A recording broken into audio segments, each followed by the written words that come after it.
उसको पिलाना रोज। अब पिपराजिन पिलाने का तरीका ध्यान रखिए, वो पिपराजिन को डायरेक्ट नहीं देना है। पिपराजिन को जैसे 15 ml है तो उसमें उतना ही दूध मिला, 15 से 20 ml दूध मिला लेना, उसको मिक्स करके देना। उसको खाली डायरेक्ट नहीं पिलाना, डायरेक्ट इसलिए नहीं पिलाना, थोड़ा तीखा होता है, जब वो उसको जवान को लगेगा तो फिर बच्चा दूध पीने में दिक्कत करेगा, तो उसको डाइल्यूट कर लो। जब डाइल्यूट कर लोगे तो बात थोड़ा ठीक हो जाएगा, बच्चा पी लेगा। ठीक है, इसके बाद हमने क्या करना है, फिर से हमको आ जाना है 30वें दिन, यानी कि 1 महीने बाद फिर से उसको बायोटिक बोलते हैं। इसके बाद फिर आ जाना है हमको 1.5 महीने, 2.5 महीने और 3.5 महीने, 3 बार फिर से वही हमें पिपराजिन हेक्साहाइड्रेट देना है। अब यहाँ पर उसका डोज चेंज हो जाएगा, पहले 15 ml का, फिर 20 ml हुआ, 25 ml हुआ, फिर 30 ml, ये डोज हो जाएगा। इसके बाद हमने देना 4थे महीने में फिर बायोटिक, 5वें महीने में पिपराजिन, और 6वें महीने में हमने उसकी डिपार्टमेंट करनी है फेनमेंडाजोल। फेनमेंडाजोल एमएसजी का भानापुर के नाम से आता है, और भी कई नामों से आता होगा, फेनडिजोल वगैरह के नाम से आता है, वो आप लेकर के करें 5 मिलीग्राम पर केजी बॉडी वेट का। मतलब मोटा मोटी ये मान के चलिए कि 6 महीने में बच्चे का वजन कितना हो जाता है, कितना वजन आ जाता है आपके यहाँ 6 महीने में? लगभग 150-200 के बीच में आ जाता है। तो आप 200 किलो के एवरेज मान करके चलिए, 5 मिलीग्राम पर केजी बॉडी मतलब हो गया 1 ग्राम, तो आपने 1 ग्राम लेना है।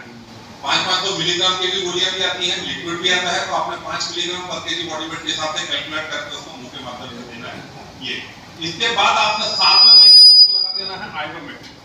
हालांकि आइवरमेक्टिन से ज्यादा बेटर है डोरामेक्टिन, जो डेक्टोमेक आता है, वो ज्यादा बेटर है। तो या तो आइवरमेक या डेक्टोमेक दोनों लगा। इसकी आवाज थोड़ा कम हो, बार-बार आइवरमेक्टिन या डोरामेक्टिन आप यहाँ पर लगा दीजिए। उसके बाद 9वें महीने पे फिर से आप जो है उसको फेनमेंडाजोल दीजिए, और 12वें महीने में फिर फेनमेंडाजोल दीजिए। इसके बाद हर 4 महीने में 6 महीने में डिवार्मिंग करिए, कोई दिक्कत नहीं। ये 1 साल का शेड्यूल यदि आपने डिवार्मिंग का फॉलो कर लिया, मतलब मान के चलो बच्चे को आपने मैक्सिमम बीमारियों से बचा लिया। इसके बाद आता था वैक्सीनेशन। वैक्सीनेशन शेड्यूल भी आप लोग चाहो तो फोटो खींच लो, इसका रख लो, हम लोग ऑलरेडी आपको दे देंगे, शेड्यूल दे देंगे। ये आपने लगाना है। इसमें बच्चे के रिलेटेड जो चीज है वो है कैटेगरी के 4थे महीने में, एचएसबी कंबाइन 6वें महीने में, और ब्रूसेला 6 से 8 महीने में। फाइलेरियासिस यदि आप लगाना चाहते हो तो 3वें महीने की में लगती है, आईवीआर लगाना है तो 3वें महीने की में लगती है, लंपी लगाना है तो 6 महीने की। तो ये काम का पूरा वैक्सीनेशन शेड्यूल, इस काम का वैक्सीनेशन शेड्यूल भी आप फॉलो कर सकते हो, और जिसको आगे आपको फॉलो करना। ये 2-3 चीजें यदि आपने ध्यान रख ली तो आप काफ को 100% बचा लोगे। मेरी गणना काफ से रिलेटेड ये 4-5 चीजें सब मुझे बतानी थी, और इसके बाद सब सेशन टोटल ओपन है। आप जो आपके मन में सवाल आता है, हम आपकी समस्या का वो समाधान करने का प्रयास करेंगे, जितने जानकारी है, जितनी नॉलेज है हमको है। इसके बारे में आप जानना चाहते हैं ना, नए एनिमल जब भी आप परचेज करें तो छोटा सा टेस्ट होता है, उसको बोलते हैं आरबीपीटी, रोज बंगाल प्लेट एंटीजन टेस्ट। उसका एक छोटा सा एंटीजन मिलता है, वो एंटीजन मिल जाएगा आपको, आप चाहें तो आपके पास में जो डिस्ट्रिक्ट लेबोरेटरी होगी वहां से भी मिल जाएगा। पिंक कलर का एक आता है, आपने करना कुछ नहीं, एक स्लाइड लेनी है, थोड़ा सा कान से खून निकालना है, 1 बूंद, और 1 बूंद डाल देना है वो एंटीजन, और उसको ऐसे मिक्स करके देखना है। जे वो दही जैसा फट गया, मतलब मान के चलो ब्रूसेला पॉजिटिव है, फिर वो एनिमल आपको मिल जाएगा। जो नहीं फटा तो वो एनिमल ब्रूसेला नेगेटिव है, काम नहीं।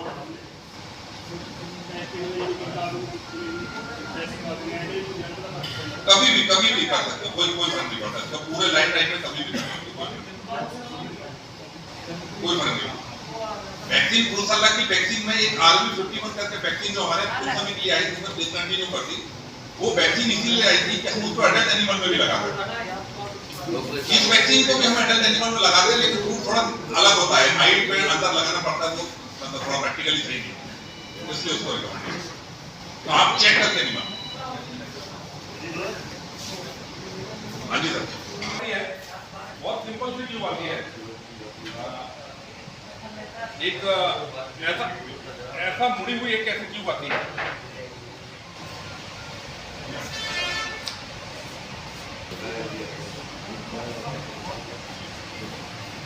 आपने क्या करना है, मुंह को खोलना है, एक हाथ से उसके जीभ को दबाना है, और इस साइड से इधर जैसे जीभ को आपने दबा के ऐसे पकड़ लिया, और इस साइड से जीभ के दूसरे साइड से उसको डालना है। हल्का सा जैसे आप दबाएंगे ना, जानवर झटकेगा, उसको जैसे ही निकलने की कोशिश करेगा आप अंदर डालते जाइए, बहुत आसानी से वो सीधी वहां चली जाएगी एवोमेशन में। बस। और आपने कुछ नहीं करना है, उसमें पंप रहता है, या तो पंप के सारे पंप नहीं, आपने सीधा अपना जो बॉटल रहती है बॉटल को फेंक किए, बॉटल को हल्का प्रेस किए, पूरा दे दीजिए। हाँ जी बिल्कुल, बहुत सही सवाल है सर। बोली बच जाती है उसको बिल्कुल स्टोर करना चाहिए आपको, लेकिन स्टोर करना चाहिए आपको पहले टाइम की बोली को, उसके बाद की बोली को स्टोर करने का कोई फायदा नहीं है। बोली स्टोर कैसे करनी है, एक पॉलिथीन लिए, पॉलिथीन के अंदर बोली भरी, हवा निकाली और उसको सील कर दिए। सील करने के बाद उसको फ्रीजर के अंदर डाल दीजिए, फ्रीजर जहाँ बर्फ जमती है उसमें डाल दीजिए, पड़ा रहने दीजिए 10 दिन 15 दिन 1 महीने 2 महीने, कोई दिक्कत नहीं। ये दूसरे किसी काफ को पैदा हुआ कोई काफ आपका अच्छा काफ है, आप उसको निकालिए, पानी को गर्म करिए 40 से 45 डिग्री पर, उस पॉलीथीन को उसके अंदर डाल दीजिए, जब वो पिघल जाए उसको खोलिए, निकाल के पिला दीजिए। पिलाते समय ध्यान रखिए कि टेम्परेचर ऐसा होना चाहिए कि जब आप उंगली डाल करके उसको देखें तो उंगली में हल्का हल्का कुनकुनापन लगे, एकदम बहुत ज्यादा तेज ज्यादा गर्म ना, मोटा मोटी 26 से 28 डिग्री सेंटीग्रेड। तो पहले 15 से 20 दिन के अंदर कर लेना चाहिए सही तरीके से। लेकिन आप क्या करो, उसको सबसे पहले चेक करके देखो, जब आपको ऐसे उंगली से दबा के देखोगे बर्ड फील होने लगे, बर्ड ऐसा फील होगा जैसे ये आपका ये होता है, ऐसा जब फील होने लगे हल्का सा, तब उस समय आपको डिवॉर्मिंग करना चाहिए।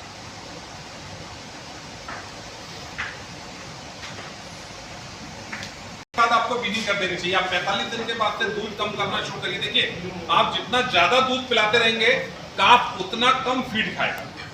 आपका एम है काफ को ज्यादा से ज्यादा फीड खिलाना, क्योंकि फीड के माध्यम से काफ की ग्रोथ ज्यादा अच्छी आएगी। तो आप 45 दिन के बाद से दूध कम करते जाइए और 60वें दिन पर दूध पूरा बंद कर दीजिए, जिससे कि जानवर ज्यादा से ज्यादा खाए। दूसरा और एक थंब रूल है, जब बच्चा 2 किलो काफ स्टार्टर खाने लगे तब उसको दूध देना बंद कर, है ना? हाँ जी, हे तूड़ी जो है, देखिए तूड़ी तो नॉर्मली आपने शुरू नहीं करना है, तूड़ी आपने डालना है लगभग 20 दिन 25 दिन के बाद, वो भी एकदम हल्की सी तूड़ी से ज्यादा अच्छा मैं आपको बताता हूँ, राई ग्रास को सुखा के रखो, वो जब सूखी रहे तो आपने क्या करना है, इतनी करीब राई ग्रास जो है उसके काफ के पिछले में रख देना। जितना लंबा फाइबर होगा उतना उसके रूमेन की ग्रोथ ज्यादा अच्छी होगी। उसको जानवर को केवल चुआना है, उसको खाना नहीं, पेट में नहीं डालना।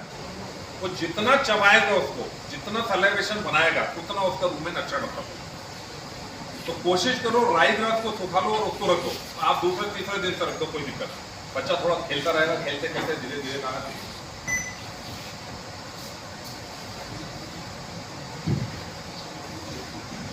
लोगों के मन में थोड़ा कंफ्यूजन रहता है कि साहब दूध पिलाया जाए या मिल्क रिप्लेसर रहता है।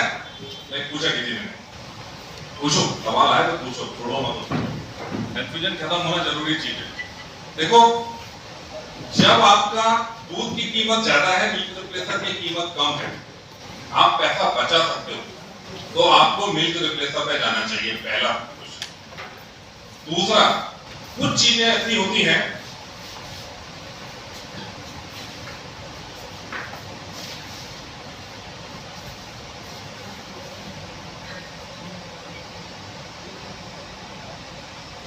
देखिए, ये यहां पर एक ग्राफ बना हुआ है, आप इस ग्राफ को देख सकते हैं। ये दूध के थ्रू जानवर की रिक्वायरमेंट कितनी है और दूध के थ्रू उसको मिल कितना रहा है, ये सारे मिनरल और विटामिन है। ये दूध में मिनरल और विटामिन बच्चे की बेस्ड जो मिल्क सॉलिड बेस्ड आता है वो वाला, यही पूछना चाहते हैं। मिल्क सॉलिड बेस्ड जो आता है, ठीक है, जो मिल्क सॉलिड से बना होता है वो वाला ज्यादा अच्छा होता है। एक वे तो आंदा ही वो नहीं, वे वाला, वे मिल्क सॉलिड थी। वे मतलब वे होता क्या सर, वे होता है जो अपने पनीर फाड़ लिया तो जो बच गया उसको ड्राई कर दिया। तो चीज कंपनियों का जो चीज बनाती है ना, उनका वो बहुत सारा आता है, तो उसका जो पाउडर वो भी मिल्क बेस्ड है, वो अच्छा है। और कुछ लोग बनाते हैं सोया बेस्ड, वो अच्छा नहीं है। तेरे हाथ में माइक है, ले ले। जो बच्चियां होती है ना, उनका ब्लड कम हो जाता है, उनके लिए बच्चियों का ब्लड कम हो जाता है। देखिए, ब्लड कम क्यों होता है? बच्चियों को नहीं, बड़े जानवरों का भी हो जाता है। जब कोई बीमारी होगी तभी कम होगा, बिना बीमारी के तो कम नहीं होगा। अब ब्लड कम करने वाली बीमारियां होती है हीमोप्रोटोजन जिनको बोलते हैं, साथ में थलेरिया बनता, जिसमें बवेसिया, थाइलेरिया, हाँ, ये बीमारियां होती है जो ब्लड कम करती है। ठीक है ना। तो हमने इससे बवेसिया और थाइलेरिया से बचाव करना है। बवेसिया थाइलेरिया से बचाव कैसे होगा? हमारे फार्म पे टिक्स नहीं होनी चाहिए, हमारे फार्म पे मक्खी नहीं। टिक्स को क्या बोलते हैं पंजाबी? हाँ जी हाँ जी हाँ जी, चिचड़ी और मक्खियाँ, इसको भगाने का इंतजाम करके रखना है। Okay sir. फिर नहीं होगा, क्योंकि ये जो ब्रीड आप डेवलप कर लिए ना, ये ब्रीड बहुत ज़्यादा प्रोन है, मतलब उसको बीमारी को पकड़ने के लिए बहुत ज़्यादा वो है, आज जल्दी पकड़ लेते हैं। ओके क्योंकि सर। आप ब्रीड बहुत ऊपर ले गए ना, हाँ जी तो जो समस्या आएंगी उसको झेलना पड़ेगा। तो बेहतर है कि उसके बचाव करके रखें, जी सर। है ना। ओके। थाइलेरिया का वैक्सीन होता है, थाइलेरिया का वैक्सीन करो। और कोई गलबात नहीं। और नहीं थोड़ा बहुत कम है तो उसको कुछ ना करो, छोड़ दो। सिर्फ ध्यान ये रखो कि दूसरे बच्चे उसको सकलिंग ना करें, मतलब उसको चूसे ना, उसको अलग जगह पे बांध के रखें। जैसे एक क्वेश्चन आया, अगर किसी फार्म से व्हीकल्स परचेज किया और उसके फार्म पे वैक्सीन लगी है या नहीं लगी, उसका पता नहीं लगता, तो दोबारा वैक्सीन कोई दिक्कत दोबारा वैक्सीन लगाने से कोई नुकसान नहीं होना, न्यूट्रलाइज नहीं होती एंटीबॉडी बढ़ेगी, न्यूट्रलाइज नहीं होगी। ओके कोई सर। चिंता की बात नहीं, ओके सर। कोई चिंता नहीं। केज में रखना चाहिए कि नहीं रखना चाहिए, और अगर केज बना दिया तो उसकी डिमेंशन क्या होनी चाहिए? देखो जी, केज में तो रखना चाहिए काफ को। केज में रखने के 2-3 फायदे हैं। पहला फायदा तो काफ एक दूसरे को चाटना नहीं चाहिए, एक दूसरे को चाटने से एक दूसरे की बीमारी आ जाती है। दूसरा, काफ के जो बाल होते हैं वो झड़ते हैं, जब वो चाटता है तो बाल चले जाते हैं मुंह के अंदर, और वो अंदर जा करके एक बॉल बना लेते हैं जिसको बोलते हैं हम हेयर बॉल। और वो हेयर बॉल कई बार क्या होता है, इंटेस्टाइन में जाके फंस जाती है। आंत होती है छोटी आंत में जाके फंस जाती है, और काफ जो है उस समय खूनी दस्त, ब्लड आने लगता है उसके गोबर से, और उसके बाद वो मर जाता है। तो एक तो उससे बचाव होता है। दूसरा, जो एक से दूसरे में जो बीमारियां फैलनी है, क्योंकि शुरू के समय में सबसे ज्यादा वल्नरेबल रहता है, सबसे ज्यादा बीमारियों को पकड़ने की उसके अंदर में वो रहती है, तो वो उससे बचाव होता है। अब साहब ने पूछा डायमेंशन क्या होना चाहिए, मैं आपको यहाँ पर एक डायमेंशन दिखा रहा हूँ।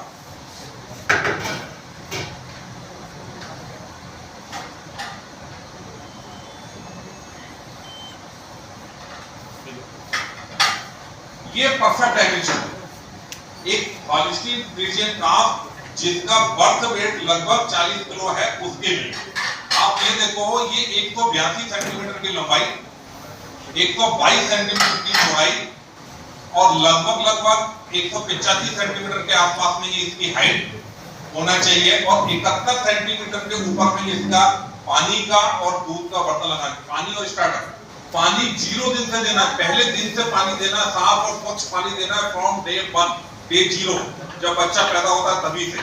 जितना पानी पिएगा बच्चा उतना स्टार्टर ज्यादा खाएगा। तो हमारी कोशिश यही है कि स्टार्टर ज्यादा से ज्यादा खाए, दूध कम पिए। लेकिन स्टार्टर ज्यादा, दूध ज्यादा, पानी नहीं मिलेगा तो स्टार्टर कम खाए, फिर दूध ज्यादा पिए। दूध ज्यादा पिएगा, ग्रोथ कम आएगी। स्टार्टर ज्यादा खाएगा, ग्रोथ ज्यादा आएगी। तो स्टार्टर जल्दी से जल्दी शुरू करें, इसलिए आप स्टार्टर बोलते हैं। दूसरी चीज, नीचे जो है, नीचे या तो इसमें लकड़ी लगाई जाए जिससे कि सॉफ्ट रहे, या फिर इसमें मैट डाला जाए, रबर मैट।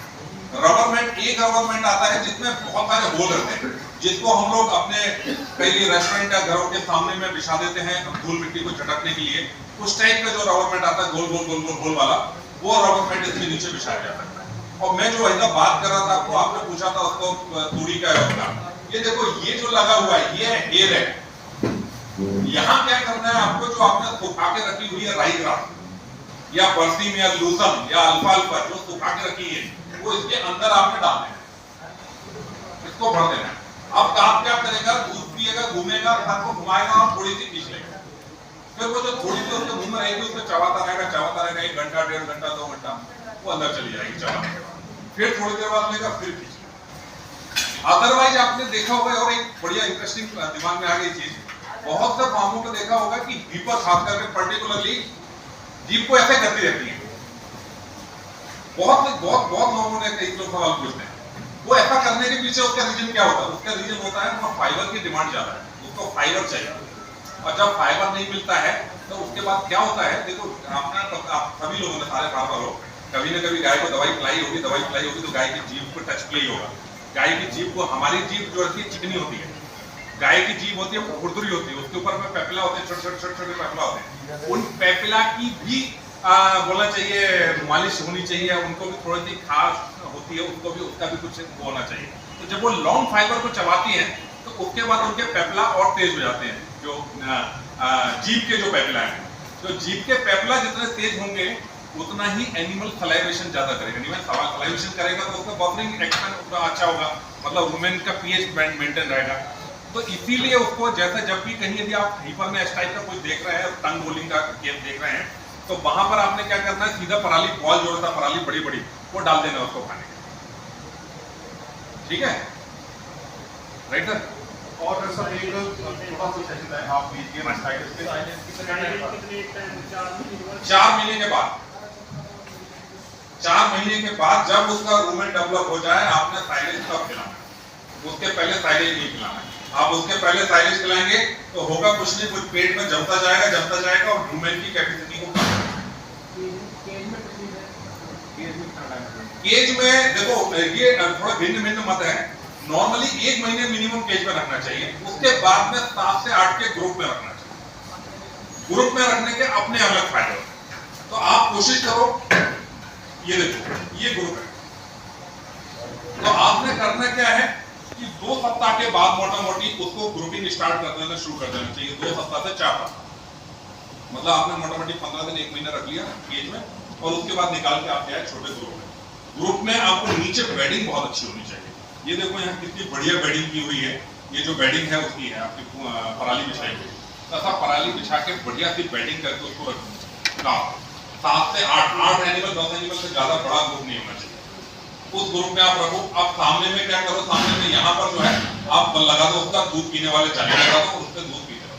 ये तो ऑटोमेटिक फीडर लगा हुआ है, कॉन्सेंट्रेट ऑटोमेटिक फीडर लगा है, या ऑटोमेटिक मिल्कर लगा हुआ है, यहाँ पे अपने आप दूध आता है टैंक के थ्रू और बच्चा आता है दूध पीता जाता है। ये चिप रहती है, automatic feeding system actually chip रहती है। बच्चे का एलोकेशन हमने कर दिया कि इसको 6 लीटर दूध देना है, तो उसको 6 लीटर ही मिलेगा। 6 लीटर के बाद वो कितनी बार भी वहाँ पीने जाए नहीं मिलेगा, ये ऑटोमेटिक, बट हमने ऐसा रखना चाहिए। हाँ जी, एक प्रश्न और जो है सबसे जो मेजर टॉपिक है वो मास्टाइटिस था। तो एक बात थोड़ा सा मास्टाइटिस को लेकर, मैस्टाइटिस बिल्कुल सही कहा आपने। मैस्टाइटिस एक बहुत इंपॉर्टेंट टॉपिक है।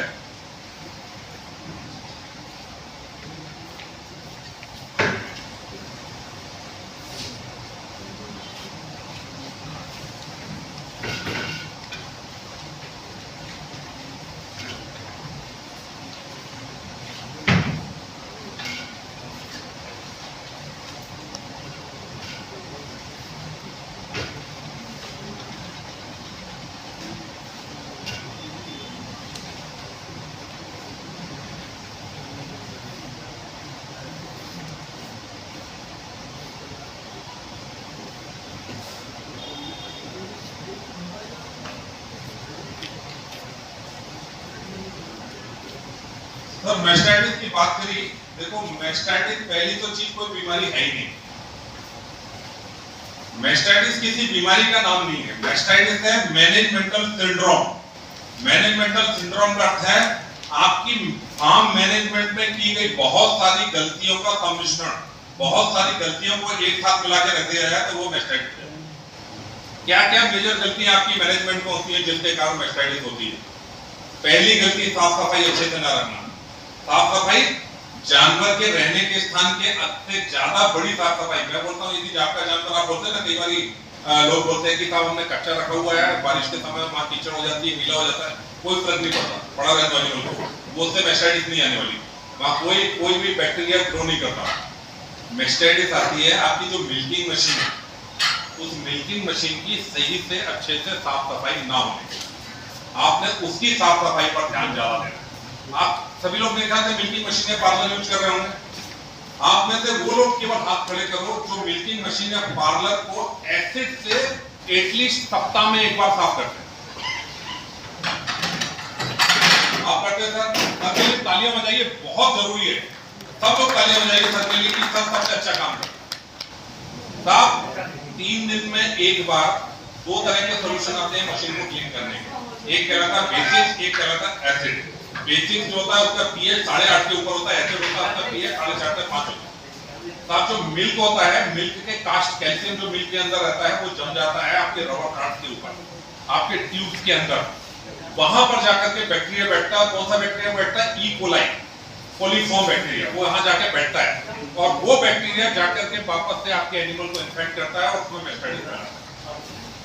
मैं कोशिश करता हूँ यहाँ शायद हो, सबसे ज्यादा जो मैस्टाइटिस होगी वो ई कोलाई के कारण होती है। तो जब आप एसिड से उसको साफ करते हो तो वो सारा कास्ट, जितना सारा कास्ट है, कास्ट बोलते हैं उसको, जो मिल्क के जो जम जाता है, कैल्शियम जम जाता है, वो सारा का सारा कास्ट उस एसिड में डिसॉल्व होकर के बाहर निकल जाता है। तो वो करना बहुत जरूरी है। वैसे सारी कंपनियां, किसी भी कंपनी से आप पूछो तो पार्लर में हर तीसरी मिल्किंग में बोलते हैं, मिल्किंग मशीन में हर तीसरे दिन बोलते हैं, यानी 7वीं मिल्किंग में बोलते हैं। तो मोस्टली आपको ये कंपल्सरीली एसिड का यूज नहीं करना चाहिए।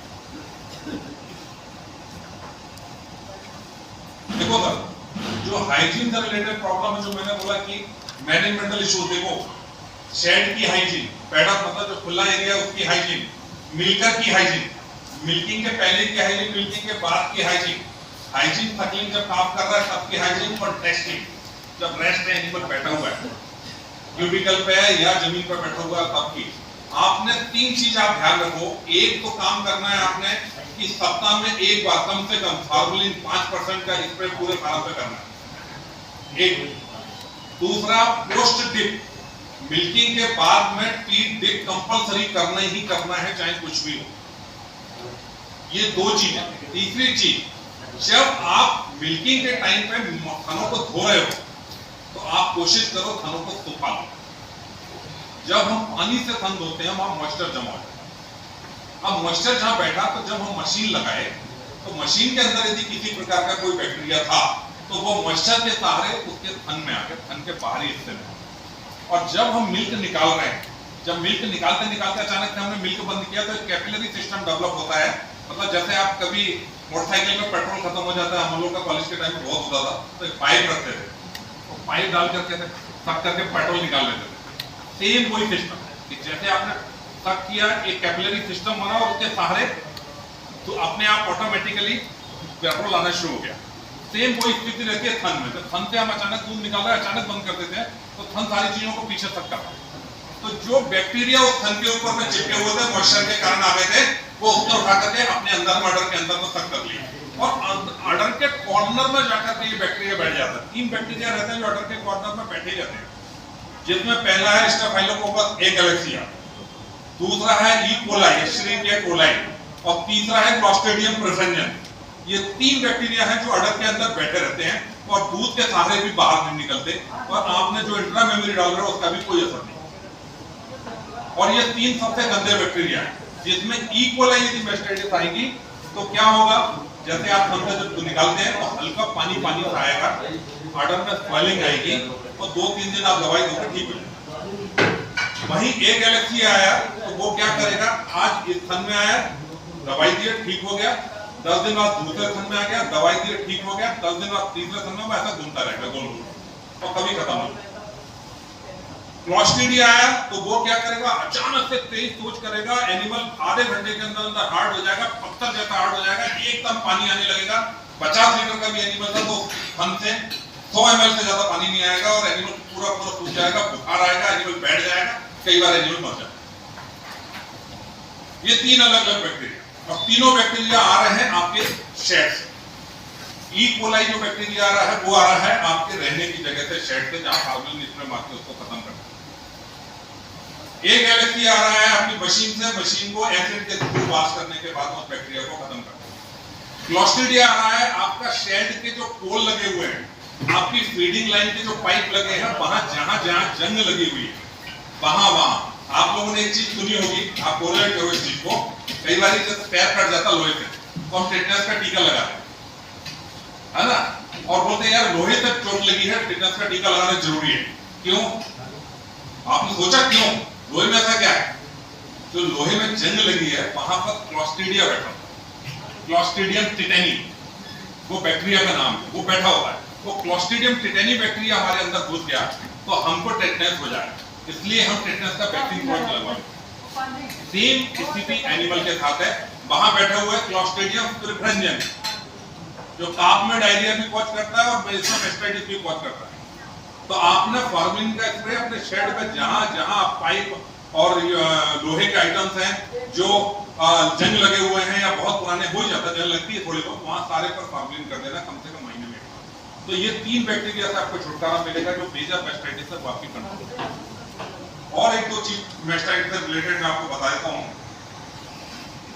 शायद आपने काम की हो।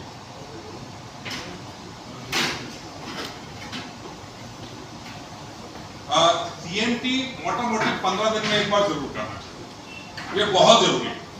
आप 15 दिन में एक बार CMT करो और उस जानवर की जहां पर आप डिटेल लिखते हैं डायरी में नोट करके रखो कि CMT नेगेटिव आया, पॉजिटिव आया, 1 पॉजिटिव, 2 पॉजिटिव या नेगेटिव आया, कुछ जरूर लिख के रखो। ये अगली बार जब वो आए तो आपको ध्यान रहे कि इसको पिछली बार भी आया था, तो अब इसको दिखाना जरूर।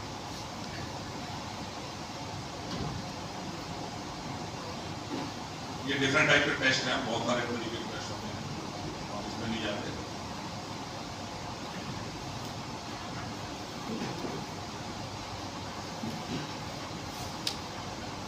ये जो मैं भी आपसे बात कर रहा था क्लीन करने की बात कर रहा था, वही सारी चीजें।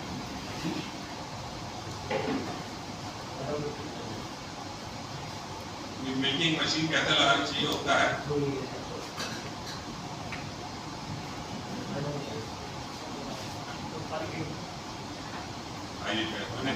मैं बताना चाह रहा था आपको, मैं आपको ये बताना चाह रहा था, जे 2-3 पॉइंट ट्रीटमेंट से रिलेटेड आपने करना क्या है। तुरंत जैसे ही आपके पास मेस्टाइटिस हो, सबसे पहला काम आपने जो करना है, खास करके जब यदि ऑर्डर नॉर्मल है और उसका दूध खराब आना शुरू हो गया, वहां आप एम्ब्रोफ्लॉक्सासिन का उपयोग करें। जहां ऑर्डर नॉर्मल है या हल्की फुल्की सूजन है, सोज है और दूध सफेद आ रहा है, पूरा सही तरीके से आ रहा है और छिद्दी आ रहा है, वहां एमोक्सिसिलिन और क्लोक्सासिलिन का उपयोग करें। और जहां हार्डनेस ज्यादा है और दूध भी पानी आ रहा है या खराब तरीके का दूध आ रहा है, वहां पर 2 एंटीबायोटिक का आप कॉम्बिनेशन यूज करें। एक तो पहला लें आप सेफ्टियोफॉर्सोडियम और दूसरा लें एम्ब्रोफ्लॉक्सासिन। इन दोनों को कंबाइन करके लगाएं और पहले दिन सुबह शाम लगाएं, दूसरे दिन से एक टाइम लगाएं। इसके अलावा सूजन को कम करने वाली दवाई, बुखार को कम करने वाली दवाई जो सपोर्टिव है वो, ये 3 चीजें विशेष तौर पर ध्यान रखें। दूध के माध्यम से आप उसका ट्रीटमेंट तुरंत कर सकते हैं। जितनी जल्दी आप एंटीबायोटिक लगा लेंगे उतना ही उसको बचाने का आपका बढ़ जाए, चांसेस बढ़ जाए। सेफ्टियोफॉर्सोडियम और एम्ब्रोफ्लॉक्सासिन जब बहुत ज्यादा हार्डनेस है और दूध खराब। सेफ्टियोफॉर्सोडियम एक्सएल,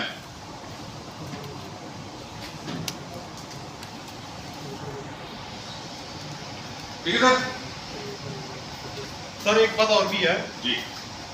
तो अभी सभी फार्मरों को पता है कि जो हम फार्मर का स्प्रे करते हैं तो 5% का स्प्रे करते हैं, लेकिन किसी को ये नहीं पता कि उसको मतलब उसकी कवरेज करने के लिए उसको वाटर कितना यूज होना चाहिए। देखो ये बड़ा अच्छा क्वेश्चन है, हालांकि वो इतना टिपिकल है।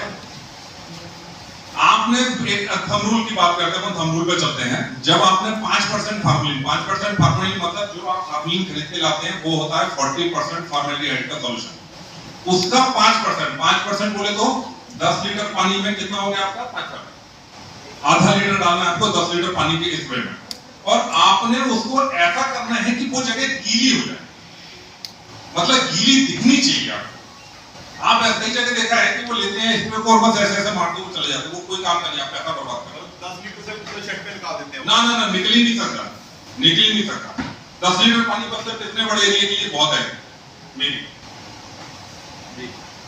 आपने उसको गीला करना है अच्छे से, और एनिमल शेड से बाहर निकाल के करोगे बहुत अच्छा है, शाम के टाइम करोगे और ज्यादा अच्छा है। कारण दोनों बता देता हूँ। एनिमल की जब आंखों में जाएगा, जैसे हमारी आंखों में जलन होती है वैसे एनिमल की आंखों में जलन आएगी, एनिमल स्ट्रेस में आएगा, तो बेटर है एनिमल को थोड़ा बाहर निकालना, आधे घंटे 1 घंटे के लिए बस। दूसरी चीज शाम के टाइम इसलिए करना है कि शाम के टाइम में हवा थोड़ी भारी रहती है। फॉर्मेलिन जो है, फॉर्मेलिन क्या है, इसकी गैस निकलती है और ये गैस बैक्टीरिया के कांटेक्ट में आकर के उसको मारती है, बैक्टीरिया वायरस फंगस तीनों को मारती है। तो जब गर्मी होगी, धूप तेज होगी, दोपहर में करेंगे या सुबह के टाइम करेंगे तो ये गैस जल्दी छोड़ जाएगी। शाम के टाइम करेंगे, हवा जब खाली रहती है तो ये गैस नीचे देर तक दम जमी रहेगी। जितने की कॉन्टैक्ट टाइम ज्यादा मिले। तो कोशिश करो शाम को मिल्किंग के बाद आप पूरा फार्म राइट सर।